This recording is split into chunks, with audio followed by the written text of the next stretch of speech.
Hello दोस्तों, आइए देखते हैं डॉक्टर जयशंकर साहब के एससीओ मीटिंग के अपडेट्स। लेकिन मैं यहाँ पे ये कहना चाहूंगा कि पाकिस्तान अब इस चीज में कैसे बिजनेस कर सकता है। मुझे तो ये लगता है कि इस्लामाबाद में हमने एक पूरी तैयारी की हुई है, ठीक है, 7 प्राइम मिनिस्टर्स आ रहे हैं दूसरे ममालिक के, लेकिन इंडिया ने सिर्फ अपना फॉरेन मिनिस्टर भेजा है, जो कि हैरानगी की बात है। हालांकि हमने तो प्राइम मिनिस्टर मोदी को इन्विटेशन दिया था, ठीक है। अगर प्रोटोकॉल के हिसाब से देखा जाए तो उनको आना चाहिए था, लेकिन उन्होंने अपने फॉरेन मिनिस्टर को भेजा। पहले तो ये हमारी वर्थ के ऊपर सवाल उठता है कि उन्होंने अपने फॉरेन मिनिस्टर को क्यों भेजा। ठीक है, लेकिन इधर मैं आपको कहना चाहूंगा कि जितना उनका एक्सपीरियंस है ना उनके फॉरेन मिनिस्टर का, हम उन्हें टैगल कर लें, हैंडल कर लें, या उनके लेवल का कोई फॉरेन मिनिस्टर यहाँ पे ले आए तो यही बड़ी बात है। आप मोदी इधर आ जाते तो फिर तो और ही एक माहौल बन जाता। मैं तो ये खदशा जाहिर कर रहा हूँ, मैं इससे बड़ी बात करने लगा हूँ कि हमने पूरा ग्राउंड तैयार किया, पूरी पिच तैयार की, और मुझे लगता है कि डॉक्टर जयशंकर आके सेंचुरी मार देंगे। अच्छा, ये ठीक है, क्योंकि उनका आप एक्सपीरियंस देखें, 30 से 40 साल का उनका फॉरेन पॉलिसी का एक्सपीरियंस है, और वो एक प्रॉपर इलेक्ट हो के आए हैं। जैसे कि हमारे पाकिस्तान में सीएसएस होता है, वैसे उनका मुकाबले का टेस्ट होता है, जहाँ से वो ऊपर आए हैं। तो उनकी तो पूरी जिंदगी जो है वो फॉरेन पॉलिसीज में गुजरी है, और पाकिस्तान में जो हमारे पाकिस्तान के, और हमारे जो पाकिस्तान के फॉरेन मिनिस्टर, आप इतनी अवाम खड़ी है, किसी से पूछ के देख ले,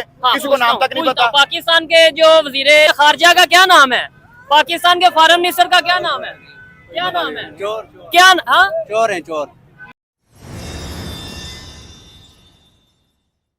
आपने कश्मीर की बात की कि जी यहाँ पे हम शायद हमारी तरफ से एससीओ की मीटिंग में कश्मीर को भी डिस्कस कर लिया जाएगा। मुझे बताएं उससे क्या फायदा पाकिस्तान को हो जाएगा, क्या इंडिया को? मैं तो कहता हूँ ये डिस्कस ना हो तो पाकिस्तान के हक में बेहतर है। अगर ये डिस्कस हो जाता तो पाकिस्तान के हक में बेहतर नहीं है। मैं आपको बताता हूँ, वो बता देंगे हमने पिछले दिनों इलेक्शन करवाए कश्मीर में, हमने इतनी यूनिवर्सिटीज बना दी है, हम इतनी इन्वेस्टमेंट लेके आए हैं फॉरेन से, इतने हमने कॉलेजेस बना दी हैं, इतने हमने हॉस्पिटल बना दिए। आप क्या बताओगे? आप ये बताओगे कि एहतजाज हुआ और उसके बाद हमने बिजली जो है उनको 3 रुपए यूनिट कर दी। वो तो अपने बिजली के हक के लिए, जो कि एक बुनियादी जरूरत है, उसके लिए भी उनको एहतजाज करना पड़ रहा है। तो आप खुद बताएं कि आप कश्मीर के नाम पे क्या बेचेंगे? ठीक, हाँ, क्या वो आ जाके यही बताएंगे जी जुल्म बड़ा हो गया, जुल्म बड़ा हो गया। और जो कि आप दुनिया इस चीज, अगर जुल्म हो रहा होता तो लोग वोट देने के लिए निकलते ना, तो वोट का बाइकाट कर देते ना इलेक्शन का, तो इससे वाज़ेह हो जाता। जैसे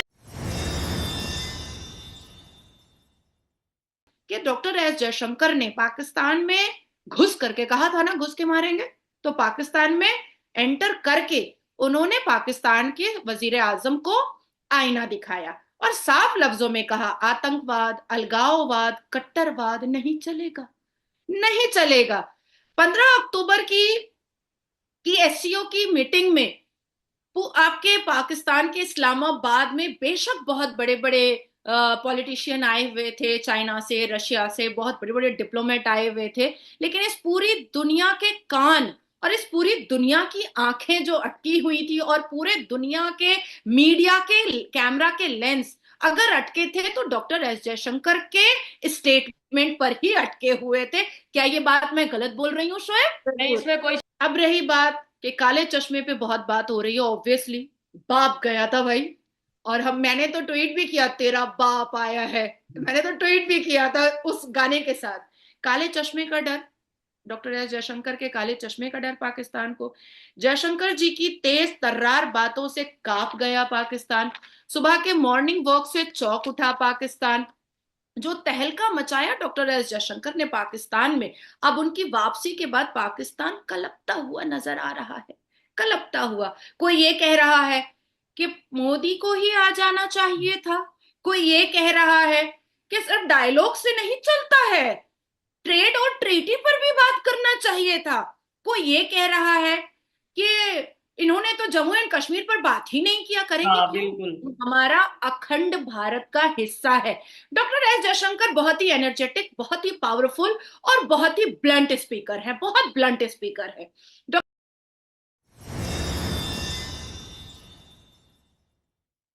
एस जयशंकर का भाषण वायरल हो गया है। नौबत तो यहां तक आ गई कि पाकिस्तान का सरकारी ब्रॉडकास्ट चैनल पीटीवी जब एस जयशंकर भाषण दे रहे थे उस समय उनके प्रसारण को बंद भी कर दिया गया। भारत के विदेश मंत्री डॉक्टर एस जयशंकर ने पाकिस्तान की धरती से चीन और पाकिस्तान दोनों को ही कड़ा संदेश दिया है। जयशंकर ने जहां सीमा पार आतंकवाद को लेकर पाकिस्तान को कड़ी फटकार लगाई, वही संप्रभुता का मुद्दा पुरजोर तरीके से उठाकर चीन को भी साफ कर दिया कि भारत सीपीईसी को स्वीकार नहीं करता है। भारत ने ज्वाइंट स्टेटमेंट पर दस्तखत करने से भी मना कर दिया है।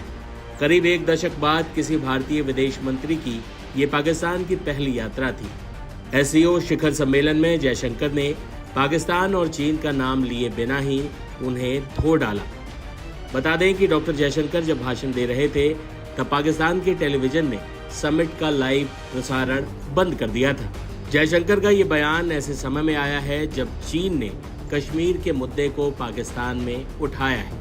पाकिस्तान को संदेश देते हुए उन्होंने कहा कि अगर विश्वास की कमी है, सहयोग पर्याप्त नहीं, या दोस्ती कमजोर है, या अच्छे पड़ोसी जैसे संबंध कहीं गायब हो गए हैं, तो हमें साफ तौर पर आत्मनिरीक्षण करने और इन समस्याओं के समाधान खोजने की जरूरत है। पाकिस्तान को उन्होंने दो टूक कहा कि आतंकवाद और बिजनेस एक साथ नहीं चल सकता। एस जयशंकर के पूरे भाषण का हिंदी तर्जुमा हम आपको सुनवाते हैं। अध्यक्ष जी और पाकिस्तान के प्रधानमंत्री, नमस्कार। पहले मैं पाकिस्तान को इस साल एससीओ की अध्यक्षता के लिए बधाई देता हूं। भारत ने सफल अध्यक्षता के लिए पूरा समर्थन दिया है। हम एक कठिन समय में मिल रहे हैं। दुनिया में दो बड़े संघर्ष चल रहे हैं जिनके अपने वैश्विक परिणाम हैं। कोविड महामारी ने विकासशील देशों को गंभीर रूप से प्रभावित किया है। विभिन्न समस्याएं जैसे जलवायु परिवर्तन, आपूर्ति श्रृंखला में अनिश्चितता और वित्तीय अस्थिरता विकास को प्रभावित कर रही हैं। ऋण पर एक गंभीर चिंता है और दुनिया एसडीजी लक्ष्यों को पूरा करने में पीछे है। प्रौद्योगिकी बड़ी संभावनाएं लेकर आई है, लेकिन इसके साथ नए मुद्दे भी जुड़े हैं।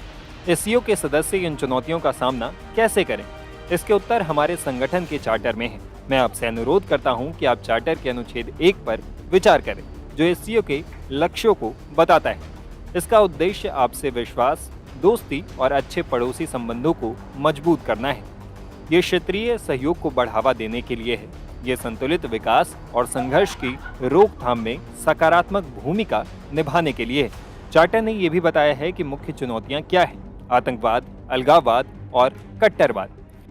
यदि हम चार्टर के प्रारंभ से आज की स्थिति तक देखें तो ये लक्ष्य और भी महत्वपूर्ण है। इसीलिए ईमानदार बातचीत आवश्यक है। यदि विश्वास की कमी है या सहयोग में कमी है तो ये आत्मनिरीक्षण का समय है। हमें चार्टर के प्रति अपनी प्रतिबद्धता को दोहराना होगा, तभी हम सहयोग और एकीकरण के लाभ प्राप्त कर सकेंगे। ये प्रयास सिर्फ हमारे लाभ के लिए नहीं है। दुनिया बहुध्रुवीयता की ओर बढ़ रही है। वैश्वीकरण और पुनर्विलंबन ऐसे हैं जिन्हें नजरअंदाज नहीं किया जा सकता। इनसे व्यापार, निवेश और सहयोग के नए अवसर पैदा हो रहे हैं। यदि हम इसे आगे बढ़ाते हैं तो हमारा क्षेत्र लाभान्वित होगा। अन्य लोग भी इससे प्रेरणा लेंगे। लेकिन इसके लिए सहयोग को आपसी सम्मान और समानता पर आधारित होना चाहिए। इसे क्षेत्रीय अखंडता और संप्रभुता को मान्यता देनी चाहिए। इसे वास्तविक साझेदारी पर आधारित होना चाहिए, न कि एक तरफा एजेंडे पर। हमारे प्रयास तभी सफल होंगे जब हमारी चार्टर के प्रति प्रतिबद्धता मजबूत हो। विकास और वृद्धि के लिए शांति और स्थिरता जरूरी है। यदि सीमा पर आतंकवाद, कट्टरवाद और अलगाववाद हैं तो ये व्यापार और सहयोग को प्रभावित करेगा। यदि स्थिति बेहतर होती तो हम सभी कितना लाभान्वित होते, इस पर विचार करें। इस्लामाबाद में आज का हमारा एजेंडा हमें उन संभावनाओं की झलक देता है। औद्योगिकी सहयोग से प्रतिस्पर्धा बढ़ सकती है और रोजगार के नए अवसर मिल सकते हैं। हमारे सामूहिक प्रयास संसाधनों का विस्तार कर सकते हैं और निवेश को बढ़ावा दे सकते हैं। व्यवसाय समुदाय बड़े नेटवर्क से लाभान्वित होंगे। सहयोगी कनेक्टिविटी नए अवसर पैदा कर सकती है। भारतीय दृष्टिकोण से हमारी वैश्विक पहलों और राष्ट्रीय प्रयास भी एससीओ के लिए महत्वपूर्ण है। अंतर्राष्ट्रीय सौर संघ नवीकरणीय ऊर्जा को बढ़ावा देता है। अब हमें एससीओ के लक्ष्यों को प्राप्त करने के लिए अपनी प्रतिबद्धता को फिर से मजबूत करना होगा। हमें सहयोग की सीमाओं को समझना होगा और आगे बढ़ने का रास्ता खोजना होगा। ये तभी संभव है जब हम आपसी हितों पर आधारित योजना विकसित करें। आइए हम अपनी जिम्मेदारियों को निभाएं। आपका धन्यवाद।